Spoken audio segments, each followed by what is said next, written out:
amigos, começando mais um Ponto a Ponto, agradecendo sempre a presença de vocês que estão aqui todos os domingos conosco e vocês que chegaram hoje pela primeira vez, sejam todos muito bem-vindos ao Ponto a Ponto. Você já sabe, sua participação pode ser pelo chat da Rede Amigo Espírita ou pelo nosso WhatsApp, DDD 83 98840 1055. Só você mandar a sua interação também aí pra gente pelo WhatsApp. Hoje recebemos Abraão para falar sobre meditação, né? O nome já é gostoso de falar, meditação. Então, para quem é curioso, para quem já pratica, então a gente vai hoje, eu pelo menos sou uma curiosa, não entendo nada e hoje eu vou conhecer um pouquinho da meditação. Então, sejam todos muito bem-vindos à nossa conversa. Então, Abraão, para que o nosso público possa conhecer, né, quem ainda não conhece a meditação, como surgiu, onde surgiu a meditação? Boa tarde a todos, boa tarde, Giane. É uma alegria estar de volta aqui para a gente conversar sobre esse tema. A meditação, ela surge principalmente no Oriente, né? Como hoje eu estou à frente da Associação de Yoga da Paraíba, nós desenvolvemos muitas linhas de pesquisa, não só em cima do yoga, mas também em cima dos caminhos que levam à meditação. Então nós vamos ver que na própria história do yoga, que tem em torno de 5.000 anos, nós vamos ver que ele surge como uma necessidade de preparar o corpo para a meditação. Então surge justamente no Oriente, nós vamos ver os povos drávidas, né, que habitavam a Índia naquela época, e depois de alguns séculos os arianos também invadiram, né, aquela região da Índia e trouxeram a sua cultura e outras contribuições nesse processo, mas nós vamos ver que nasce não só na região da Índia, mas também na própria China e no Japão, né? Esses países do Oriente, eles têm mais essa característica e foi onde surgiram a gente pode dizer assim, os diversos métodos e metodologias ou técnicas para se chegar à meditação. Então vem de lá. Então hoje não só as pessoas, indivíduos, né, a buscam, mas até no meio corporativo hoje, muitas empresas têm trazido técnicas de meditação para que ajude inclusive no ambiente corporativo, né, trazendo uma lucidez para que as ações sejam tomadas, as decisões sejam tomadas de uma forma mais consciente. A gente realmente percebe que a nossa cultura vem absorvendo, né? Hoje, atualmente, você vê bem mais frequentemente pessoas, né? Às vezes até nas redes sociais você vê muitas pessoas postando fotos, né, nas posições mais complicadas do yoga. Então você vê mais, ela está se tornando mais popular, né, dentro da nossa sociedade. Mas quais seriam os principais benefícios da meditação?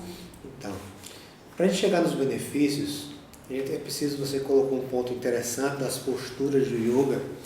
Existe um codificador, assim como na doutrina espírita, né? Existe o codificador que foi Allan Kardec. No yoga existe um codificador, porque a tradição ela sempre foi oral, né? Ela foi passada de mestre para discípulo. E lá no Oriente sempre tem essa relação muito profunda, né, do mestre e o discípulo. E essa tradição oral, quando chegou em meados de... Algumas literaturas divergem quanto à data, mas foi provavelmente 100 anos depois do Cristo. Na Índia, um sábio chamado Patanjali, ele codificou o yoga, né? Ele escreveu, trouxe tudo que se tinha de história que se foi passado de mestre para discípulo, e ele codificou, ele traduziu em palavras escritas, né, para que isso ficasse para a posteridade. E Patanjali diz o seguinte, que as tradições mais antigas que tratam sobre meditação, o yoga é um caminho que prepara o corpo para que você possa começar a meditar. Então, se você pensar em posturas de yoga, pensar em respiração, que são os pranayamas, né? O controle consciente da respiração. E todas as outras técnicas que surgem são técnicas preparatórias para a meditação. No Ocidente, a gente às vezes tem aquele CDzinho de relaxamento, né? De visualização criativa e tal. Aquilo não é meditação, né? São técnicas que ajudam, obviamente, a mente focar naquela visualização criativa e você muitas vezes se distrai do problema ou dos problemas da vida, né, desconecta da vida, né? Um CD, uma música com relaxamento contribui para o seu bem-estar, mas não são, aquilo ali não é meditação, né? São técnicas que podem chegar a ajudar você a entrar nesse estado de meditação. E você me perguntava os benefícios, não é isso? Na meditação. Na doutrina espírita, nós vamos encontrar, principalmente com Joana de Ângeles, e com Kardec também, né? A questão do processo de reforma íntima. Né? O que é o processo de reforma íntima? É nós, nesse processo de evolução, trocarmos a ignorância pelo conhecimento. Né? Trocar a ação errada ou ação equivocada por uma ação assertiva. Então, o processo de meditação, ele vai ajudar com que cada um de nós possamos entrar em contato mais profundo com quem nós somos. Se nós perguntarmos assim, quem você é, Giane? Existem respostas que são práticas. Meu nome é Giane, eu sou filha de tal pessoa, casada com outra, e vivo isso. Isso é a sua situação, vamos dizer, social. Mas no âmago de quem você é, essa é uma pergunta muito mais profunda. Inclusive Sócrates, né, que nós temos como precursores do Espiritismo, né, da doutrina espírita, ele trazia isso muito profundamente na filosofia. Esse quem somos, esse mergulho no ser. Então, a meditação, ela traz como principal objetivo que você viva dentro e você haja de dentro. Entende? Tem um mestre nosso no yoga, Sri Aurobindo, que ele sempre fala isso. Viva dentro e haja de dentro. Ou seja, viva no âmago, no ser, na essência e haja a partir dela. Quando nós não agimos a partir dela, nós agimos equivocadamente, repetindo padrões, repetindo hábitos que não são nossos. E esse é um dos principais benefícios da meditação. É você agir partindo de si para o externo, se mostrando. Então você, por exemplo, Joana nos traz um estudo sobre constelação familiar. Veja que quando um ponto ele é essencial, ele sai puxando vários outros, né? E o que é a constelação familiar? Ela fala que o nosso ambiente familiar, pais, mães, tios, avós, irmãos, criam um ciclo, criam um ambiente energético de ações e de hábitos que nós muitas vezes repetimos automaticamente. Tem aquela história que a gente diz assim, fulaninho puxou o pai dele, né? Ou puxou. É por, às vezes, imitação, porque há uma fase do desenvolvimento da vida que é por imitação, mas esse campo que forma chamado campo mórfico familiar, ele muitas vezes influencia de uma forma muito profunda a cada um de nós. E às vezes nós repetimos ações, repetimos atos que às vezes não são nossos. A gente para para pensar assim, por que eu estou fazendo isso? Isso realmente eu quero fazer? Isso é algo que realmente eu acredito? Então muitas vezes nós repetimos ações que estão nesse campo, que é um campo energético, um campo de vida mesmo, mental e emocional, familiar, ou de escola, ou onde você se identifica mais. E você passa a agir não a partir do que você é, mas às vezes para você ser aceito, para você ser mais agradável. A meditação, ela vai fazer com que você haja a partir da sua essência, quem você é. E aí você não vai ser confundido com nenhum outro. Fulano parece outro, parece o pai, parece a mãe, parece o irmão. Não, você é único. Você tem as ações a partir do que você é. Então eu ressalto assim, que um dos principais benefícios da meditação é você ser você. Sabe, você ser dono das suas ações, dono dos seus pensamentos e dos seus sentimentos. Obviamente outros vão vir e até vão vir assim junto desses, como por exemplo, você vai se sentir melhor porque você está sendo verdadeiro consigo mesmo, você vai ter mais paz, você vai ter fisicamente uma pressão arterial mais controlada, você não vai ter tanto o impulso da gula para certos alimentos, porque a questão da ansiedade resolvida dentro de você não vai ser aquele fator que vai desequilibrar e você vai compensar comendo. Outras pessoas compensam fumando, outras querem compensar na drogacidade. Claro, o fumo é uma droga, né? Mas eu digo aquelas ilícitas, né, que não são permitidas pela lei. Então todas essas são válvulas que as pessoas buscam compensar algo que dentro está faltando. E esse processo, você vê que vai desde o físico aos estados psicológicos e emocionais mais profundos. Então ela traz a meditação, todos esses benefícios, são benefícios integrais para o ser. A gente não pode pensar só um ser biológico, que nós somos, né? Enquanto encarnados, nós somos. Mas somos um ser psicológico, um ser emocional e um ser espiritual, de forma integrada. Tudo funciona de forma integrada, seja para o desequilíbrio, seja para o equilíbrio. Então, assim, basicamente, são benefícios para a vida toda, benefícios para a eternidade, né? Que a meditação traz. Pelo que você explicou aí, a gente realmente mergulha num autoconhecimento, né? Com certeza. Que é fundamental nesse processo de transformação que a doutrina nos traz. Mas para quem se destina a meditação? Qualquer pessoa pode fazer a meditação? A meditação, ela se destina para o ser humano.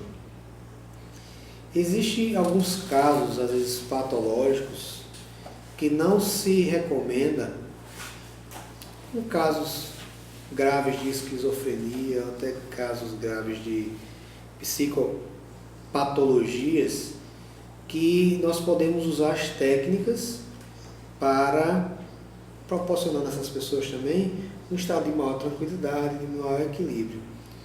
Mas para chegar à meditação, é um processo de uma vida toda, ou de vidas, né?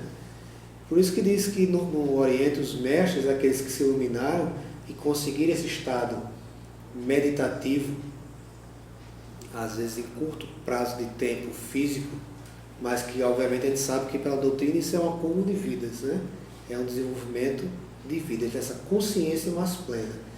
Então, e também nem todos, muitas vezes, conseguirão fazer o caminho. É preciso, muitas vezes, você resolver alguns problemas mais práticos e mais diretos do dia.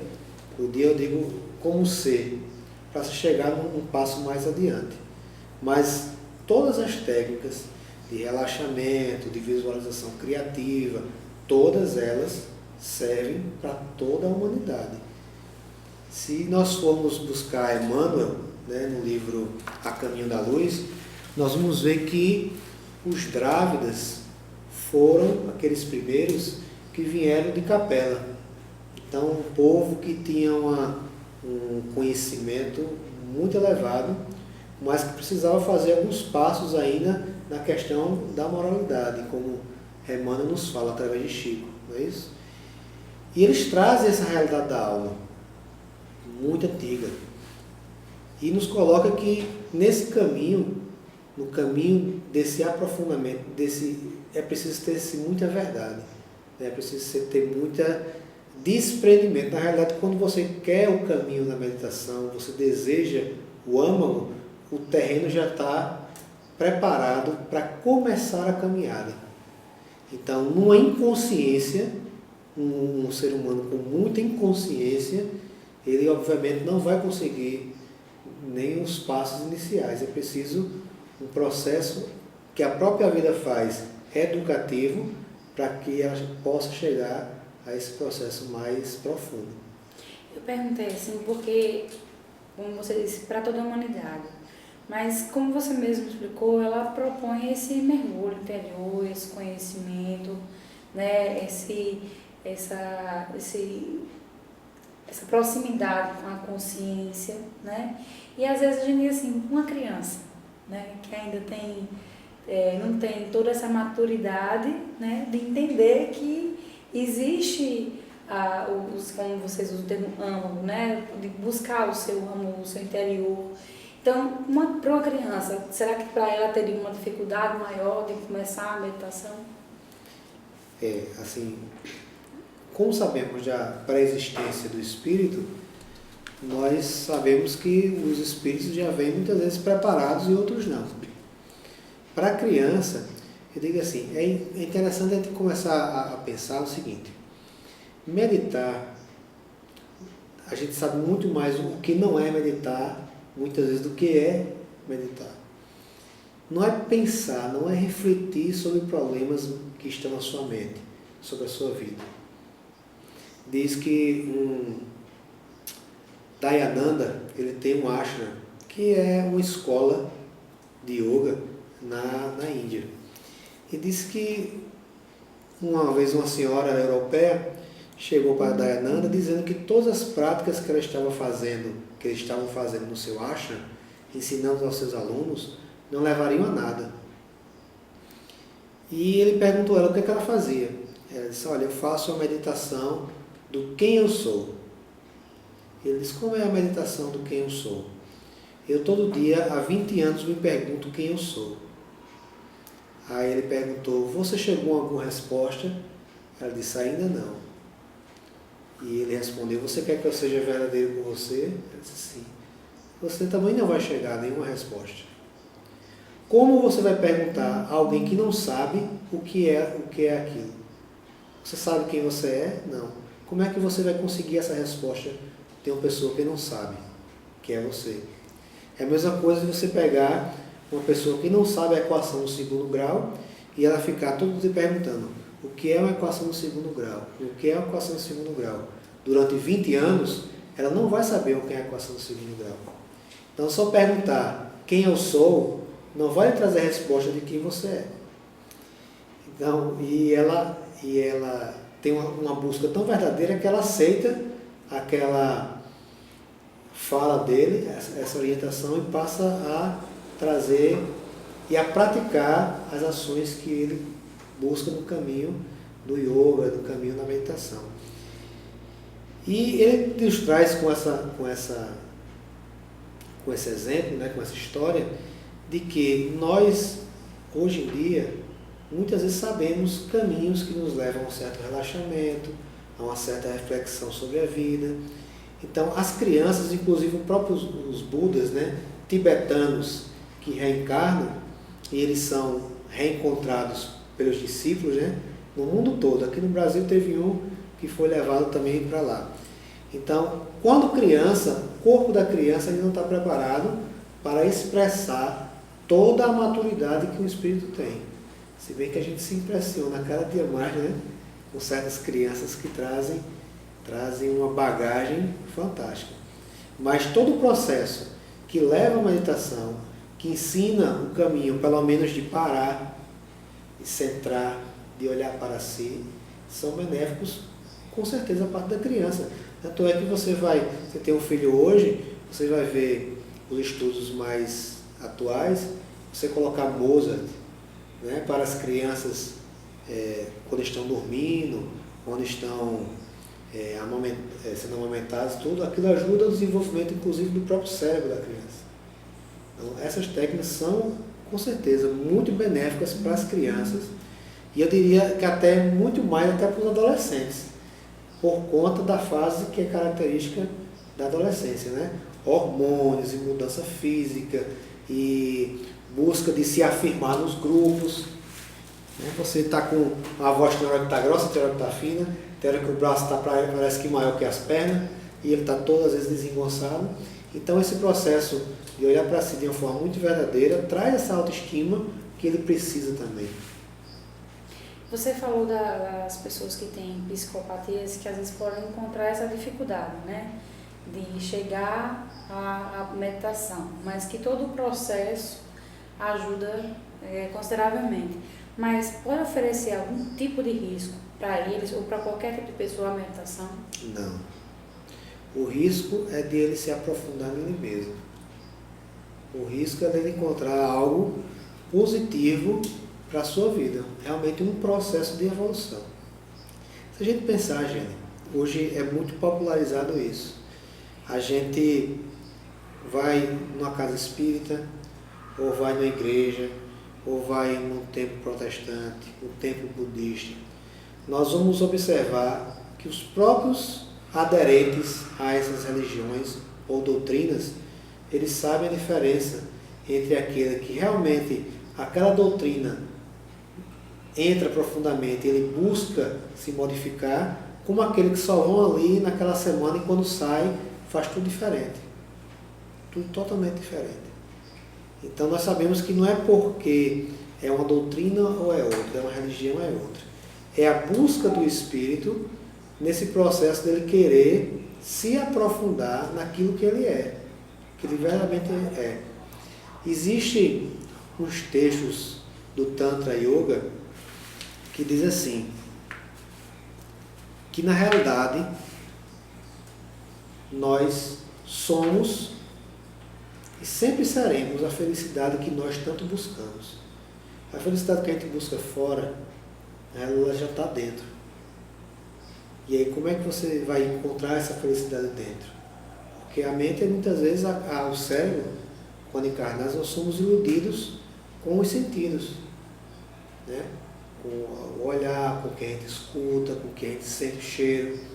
E a gente muitas vezes, uma vez Clóvis Nunes foi na palestra, ele disse que chegou uma mulher para ele chorando porque estava desiludida com o marido dela, se separou. E ela chorou, se lamentou bastante. E depois, quando ela silenciou, ele disse, mas você está triste?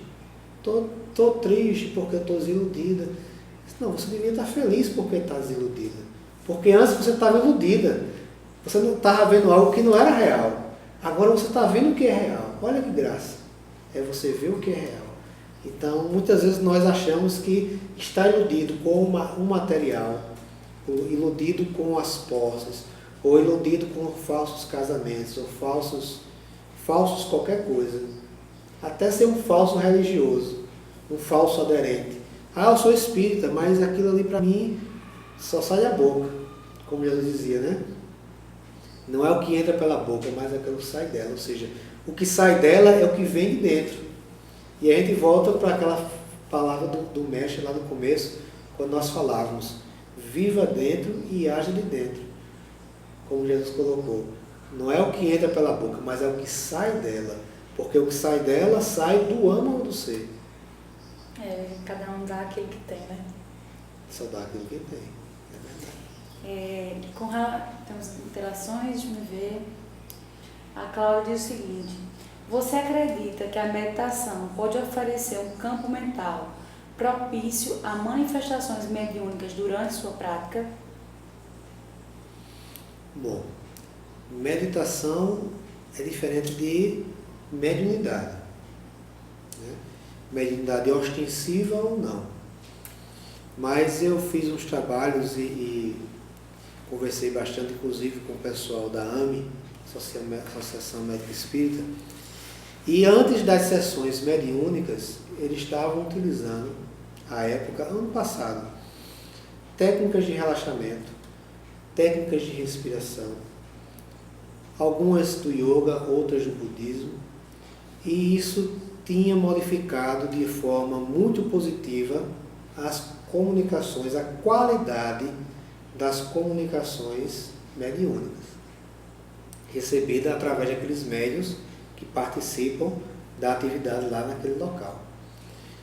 Se nós formos nos aprofundar sobre questões nos domínios da mediunidade e outros livros que falam sobre a mediunidade, nós vamos ver que essa posição interior de busca verdadeira, de necessidade verdadeira de equilibrar-se, nós nos predispomos a sermos canais mais equilibrados ou mais fidedignos para as mensagens ou para as comunicações feitas pelos Espíritos. É como se você for ver um rio de águas turvas, né, você não consegue ver com clareza. Mas um rio em que as águas estão tranquilas e límpidas, você consegue ver com mais clareza. Então, as técnicas de relaxamento e esse processo de buscar o caminho da meditação vai ajudar, inclusive, ao médium saber quando é um processo anímico ou quando é realmente uma comunicação mediúnica de um espírito. Como nós sabemos que nós temos várias pendências emocionais, psicológicas, familiares, de relacionamentos, e que a gente precisa trabalhar isso. Quando não se trabalha, muitas vezes alguns médiuns, que são até médiuns reais, mas às vezes caem até em processos anímicos, que é a necessidade de colocar aquilo para fora, que poderia ser através de uma terapia com um psicólogo, ou um trabalho de autoconhecimento profundo, ele trabalharia aquilo. Muitas vezes é utilizado como um processo anímico. Em vez de falar que é um espírito, ele diz que é um espírito, mas é algo que ele traz, que precisa ser resolvido, precisa ser dito.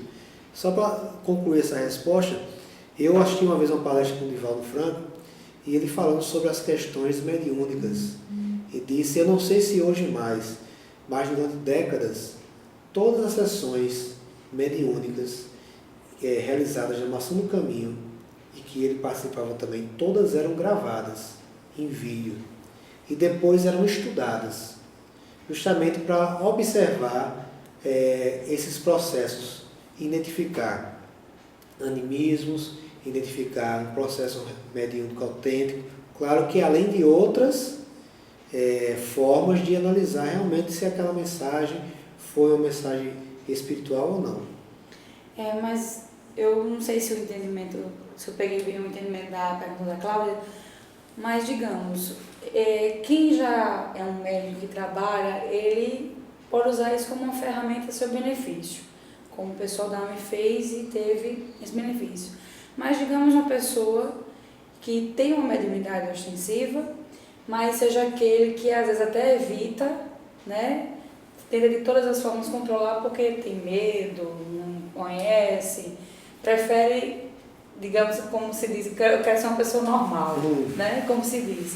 Então, será que nesse momento em que ele entra nesse estágio de tranquilidade, de concentração, né? Que consegue se desligar, aí a mediunidade não posso vir aflorar? Acho que é isso que ela quis perguntar. Se não cria o ambiente, né, propício para a mediunidade aflorar.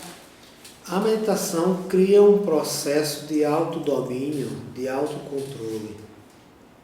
O que afoga o medo cria um processo de descontrole.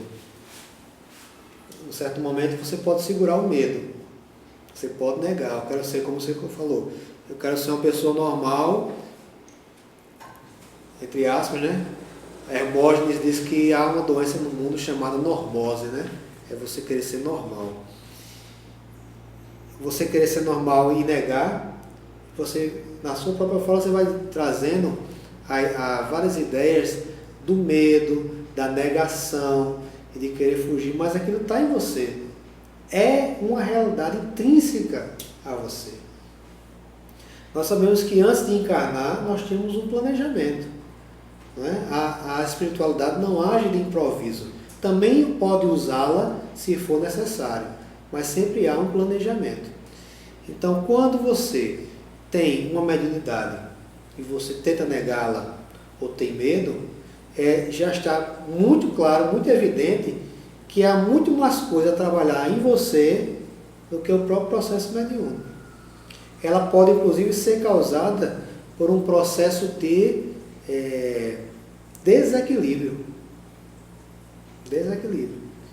Você estando desequilibrado, você pode, sendo médium, todo o seu corpo tem a capacidade de uma mediunidade ostensiva, seja ela qual for, Em desequilíbrio, você vai tê-la propícia a receber as influências e as comunicações dos espíritos também desequilibrados.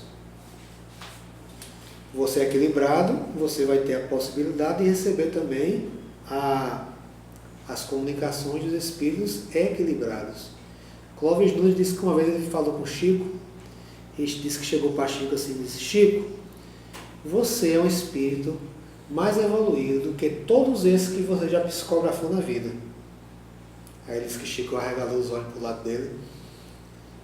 Disse: porque você só consegue dar uma comunicação se você está no mesmo nível ou acima. E ele traz assim, ele disse que teve essa conversa com o Chico. Chico ficou calado, só olhando para ele, mas no primeiro momento arregalou os olhos. As comunicações mais fidedignas de Emmanuel e todos os outros espíritos que trouxeram, se ele não tivesse já a bagagem ou a preparação ou o autoequilíbrio para tratar de forma muito natural, deixar passar por ele de forma muito natural, porque ele tinha uma preparação espiritual, que ele colocou como ser um espírito mais evoluído que todos eles. Com relação ao ambiente, existe um cuidado a organizar e ter ambientes específicos para meditação, ou qualquer lugar pode ser usado para meditar? Eu pergunto, qual é o ambiente da meditação? O ambiente da meditação é o ambiente interno. Se seu ambiente interno está desorganizado e o ambiente externo desorganizado, você tem que começar a ajeitar o que é mais fácil. Mais fácil vai ser ajeitar o ambiente externo. Então, se puder, numa praia, ou no campo, ou na própria casa, silenciar, botar uma música tranquila, né, uma luz mais tranquila. E você, de preferência, é bom não começar sozinho, mas com orientações das técnicas, para poder chegar ao processo meditativo em si. Então, o ambiente, primeiramente, o ambiente onde ocorre a meditação é dentro de cada um. A minha meditação nunca vai ser igual à sua, por mais que estejamos no mesmo espaço físico. Se o espaço físico externo ele não contribui, é mais fácil você organizá-lo ou ir para um local que ajude para que você possa arrumar a casa interna. Então, a casa externa, que é mais material, que eu posso tocar e que eu posso arrumar, ela é muitas vezes mais fácil da gente organizar. Essa casa interna, como nós não temos a educação, porque se nós tivéssemos e quiséssemos, já seríamos mais organizados como espíritos, seria mais fácil. Então, tanto faz para um mestre estar no Himalaia meditando, como estar no meio de uma feira no mercado público. Ele está do mesmo jeito. Se eu pensar, por exemplo, que Jesus, onde ele estava, ele não era completo, não era espírito pleno, sempre foi um espírito pleno.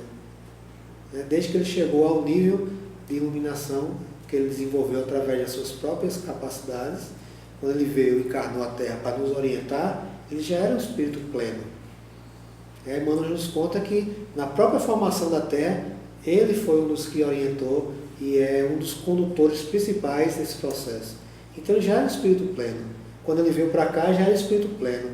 Então ele era pleno na Via Crucis, ele era pleno quando criança, ele era pleno na adolescência. Então o estado de plenitude é feito um estado de que, eu digo, Giane, quanto é 1 mais 1? Se você não pensar, você já sabe que é 2, que vem um tomado. Então o que você sabe, o que você aprendeu, inclusive sobre si, é algo automático, natural, que não tem como negar. Eu não sei quanto é 1 mais 1. Não tem como. Quando você aprende de si, você é.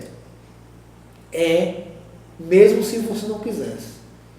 Mas se você sendo, você não vai encontrar nenhum motivo para não ser mais.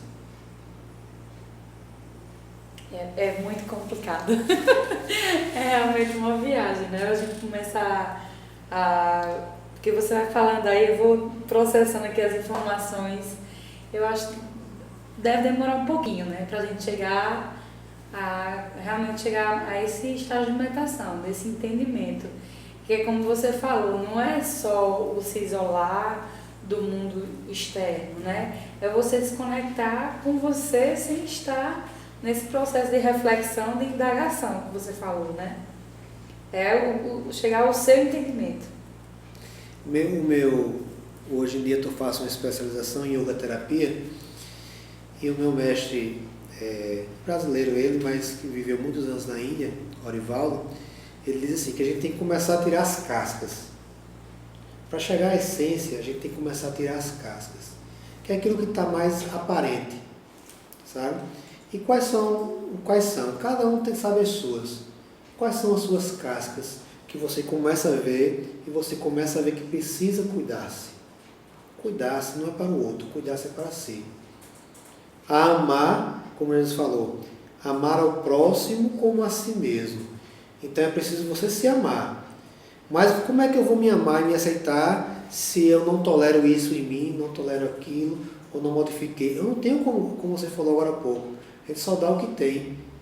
Como é que eu vou tolerar a desorganização do outro se dentro de mim eu também sou assim? Não existe, é falso. Aí é agir de fora para fora, não é de dentro para fora. É interessante. Então, para quem está bem interessado sobre meditação e que a gente já queria aprender um pouquinho, será que tem alguma técnicazinha fácil para a gente começar assim a sentir um pouquinho do gostinho do que é esse processo de relaxamento, dessa busca por essa meditação? Será que você tem como ensinar a gente? Tem. Na realidade você colocou bem.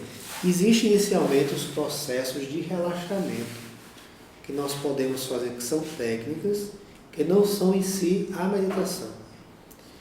A partir de agora, acho que a gente consegue já, nós dizemos, falando até agora, o que não era meditação. A gente já pode começar a falar agora, a entender o que é meditação. Quando você consegue um processo físico, mental e emocional, em que você consegue um certo equilíbrio, as questões essenciais, elas brotam na sua mente, que muitas vezes você nem pensava que era aquilo. As questões essenciais da vida, com relação ao seu existir. E elas vão surgindo, não como problemáticas, mas como realidades, que a gente se dá conta e nós nos percebemos. Entende? Então essa é uma das percepções da meditação. É que o que está por trás de toda essa casca, que está lá no âmago, e que muitas vezes nós não temos nem ideia, por pensamentos, por sentimentos ou por qualquer coisa, ela começa a brotar em você e começa a lhe dar esse lugar do que você é. Então, os primeiros processos que nós podemos fazer são os processos de relaxamento. No yoga, através dos asanas, é preparar o corpo. Porque um corpo agitado, um corpo que você não consegue... Tem aquele filme Comer, Rezar e Amar, né? Em que ela vai para um ashrama na Índia e ela senta na sala de meditação e começa a pensar como é que vai ser a sala de meditação dela, aí vem a música, ela faz assim, daqui a pouco assim, e passa aquela conversa todinha dela com ela mesma, quando ela vê, passou 1 minuto. Né? Então, o que é que a gente pode começar a fazer em casa de uma forma muito tranquila? Procurar um espaço mais tranquilo, né? Na casa, de preferência em silêncio. Você se sentar, muitas vezes uma pessoa para sentar em posição de lótus, né, com as pernas cruzadas, logo suas costas vão reclamar, se você não tem um hábito. Pode ser até deitado. E você começar a ter a percepção da sua respiração. Trazer uma mão ou outra em cima do abdômen e você começa a sempre pelo nariz. Inspirar, aí deixa com que o diafragma empurre para baixo, criando mais espaço para os pulmões, ó, e a barriga se projeta um pouquinho para frente, como enchesse um balão. Segura um pouquinho e expira secando. E você passa um bom tempo inspirando e expirando. Eu já tive alunos que só nesse processo já começava um choro, já começava ou a se inquietar, ou se tranquilizar. São coisas simples, meditação não é coisa complicada. É porque às vezes a gente se distancia de nós mesmos. Vou dar um exemplo. Quando nós respiramos mal, nós trazemos pouco oxigênio para o nosso organismo. O cérebro, como sabe que a gente precisa de uma certa quantidade de oxigênio, o que é que ele vai fazer? A respiração dele está curta. Então eu preciso de mais oxigênio. O que é que eu vou fazer? Eu vou jogar algumas substâncias no organismo, o coração vai bater um pouquinho mais rápido e ele vai respirar mais vezes por minuto, porque ele não consegue, numa respiração, absorver todo o oxigênio que o corpo precisa. Então eu preciso fazer mais respirações para absorver aquela mesma quantidade de oxigênio. E o que é que acaba gerando no corpo? Acaba gerando inicialmente uma ansiedade, porque eu respiro mal. Ou respiro superficialmente. Porta de ansiedades, porta de medos. Porque o que é essencial, como André Luiz nos fala, que quando nós estamos encarnados, nós também somos o nosso corpo. Quando a gente desencarna, a gente deixa aquele corpo. Mas quando estamos encarnados, nós também somos aquele corpo. Todo o perispírito está ligado em cada célula do corpo, como cada célula está ligada no perispírito, que é o corpo do espírito. Então, na hora que esse corpo começa a trazer simplesmente esse acalma na respiração, pode ser em qualquer local.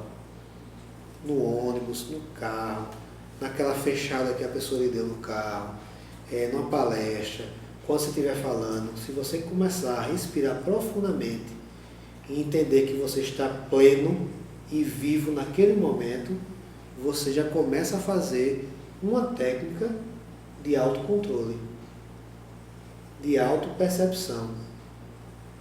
A gente ainda está tão engateando nesse processo que a gente precisa sempre começar pelo físico. Sempre começar pelo físico. Em estados de depressão, o que é que se recomenda? Médicos, terapeutas, ioguines. Vamos cuidar do corpo? Vamos produzir adrenalina, noradrenalina, anfetaminas. Só em eu abrir o peito, aqui existe o timo. O timo é do tamanhozinho de um caroço de arroz. Quando eu me fecho no processo de depressão ou com medo, eu inibo o funcionamento da timo. Quando eu abro, eu faço com que ela funcione. Tem um documentário hoje em dia, de um grande diretor de Hollywood chamado I Am, Eu Sou. E ele traz justamente as novas pesquisas científicas mostrando que existem mais neurônios, mais terminações nervosas que vão do coração para o cérebro do que do cérebro para o coração. E eles vão mostrando na pesquisa, através de testes mesmo científicos, de que o nosso coração, ele gera um campo eletromagnético ao nosso redor. E nós chegamos a perceber de 3 a 4 segundos antes de que aconteça qualquer coisa, o coração consegue perceber antes. Ou seja, como se fosse essa premonição que o coração já consegue fazer por esse campo eletromagnético que ele cria. Então, esse processo de inteirar-se, de caminhar, de estar na natureza, de respirar bem, é um começo simples. Não vamos pensar, não, tenho que ficar no gesto de lótus, com a coluna ardendo, e eu fechando os olhos, e não é assim, não vai funcionar, não funciona. A gente tem que dar o passo que nós podemos dar. Então, se o passo que eu posso dar é respirar bem, eu farei assim. Eu deitarei num ambiente tranquilo e passarei meia hora só percebendo a minha respiração. Se você conseguiu perceber a ansiedade que surgiu, vai surgir na sua mente. Mas por que você está fazendo isso? Porque a mente é resistente. A mente é como se fosse um outro ente que existe dentro de você. Ele tem um certo nível de consciência. Por que ele está fazendo isso? Para que isso? Para que besteira? Perceber a respiração. Todo mundo respira todo dia. Para que você ter consciência da sua respiração? A mente vai tentar boicotar o processo. E você conscientemente vai tentar justamente vencer a mente. Vencer essas barreiras que a mente vai impor. Essa mente lógica que não consegue ver além dela mesma. Então, começar a praticar são com coisas simples. Ok, nós temos a interação aqui, a Bianca mais o seguinte. Para mim, um dos principais benefícios da meditação é entrar em contato com o nosso eu divino. E a Cécia Bragança diz o seguinte: meditação é concentração em sintonia com a limpeza da mente. E a Bianca completa que é importante para o autocontrole. Concordo plenamente. Então a gente está chegando aqui ao finalzinho e na minha última pergunta diz o seguinte: na obra Vida, Desafios e Soluções, Joana de Ângela explica que em um nível mais profundo a meditação é um instrumento precioso para a autoidentificação. Aí eu pergunto, qual a importância disso? Como ela mesmo coloca, autoidentificação.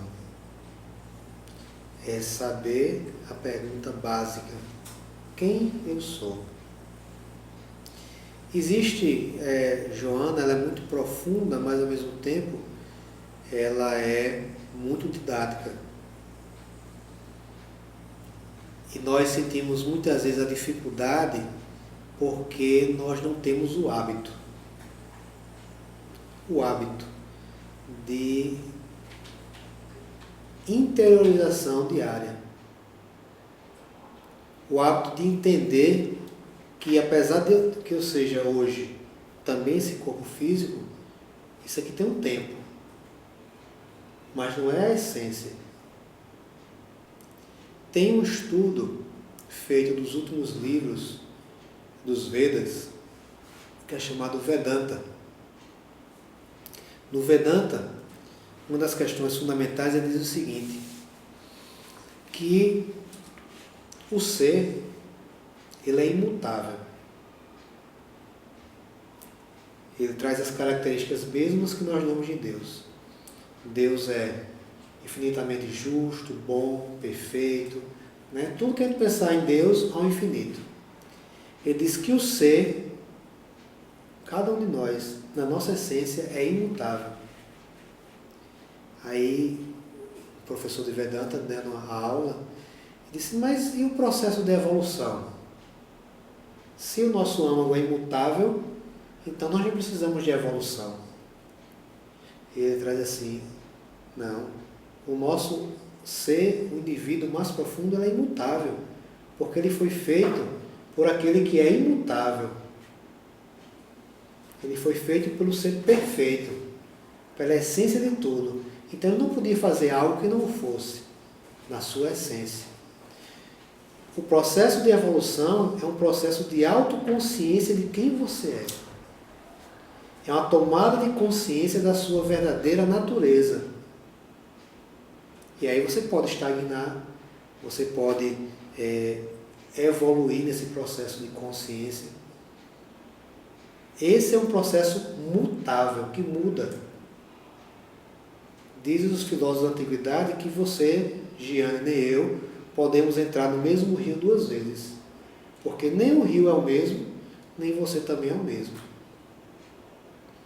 Dizem que chegaram para um grande líder espiritual no Brasil. Ele morou mais de 30 anos na Índia, e ele voltou para o Brasil, e alguém perguntou para ele: como é que foi você ir para a Índia, depois de 30 anos voltar? Ele disse: que foi outro. O que voltou foi outro. Então, o que foi um. Foi uma consciência, foi uma percepção, foi uma mente, e o que voltou foi totalmente diferente. Então, não tem como comparar.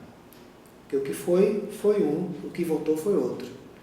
Não é que você deixou de ser quem você é, mas a sua consciência se aprofundou, pelo menos, em você eliminar aquilo que você não é. Para se chegar, né, ao tirar as cascas, para chegar a que eu sou, preciso tirar um monte de conceitos que eu acredito que eu sou e que não são verdadeiros, para poder chegar na essência desse processo de autoconsciência de que quem eu sou verdadeiramente. Esse ser imutável que toma consciência da sua real existência. Essa consciência de quem você é. Por isso que às vezes ele diz assim, diz porque acha bonito, porque quer ser, mas quando Jesus disse assim, eu e o Pai somos um, porque nós somos, na essência, frutos dessa imutabilidade, disso que é e sempre foi. Essa essência nossa não muda com o tempo. O que muda é a consciência. E que eu era antes mais ignorante, e hoje eu procuro ser mais consciente de quem eu sou. Maravilhoso. Então, encerro só aqui com o último comentário da nossa amiga Marialda, que diz o seguinte: me ajuda muito a acalmar a mente. Então, para isso também, né? Então, meus amigos, estamos chegando ao finalzinho do nosso programa. Agradecendo a todos vocês que estiveram conosco, as interações. E convidados para o domingo que vem, estaremos aqui novamente às 16 horas e receberemos Islan Nascimento para falar sobre o que é estar saudável atualmente. Então, para você que acha que está bem saúde, então vamos conversar domingo que vem para a gente entender se realmente você está saudável. Então, boa semana para vocês todos. Que a paz do Mestre Jesus possa estar com cada um de vocês e até domingo que vem.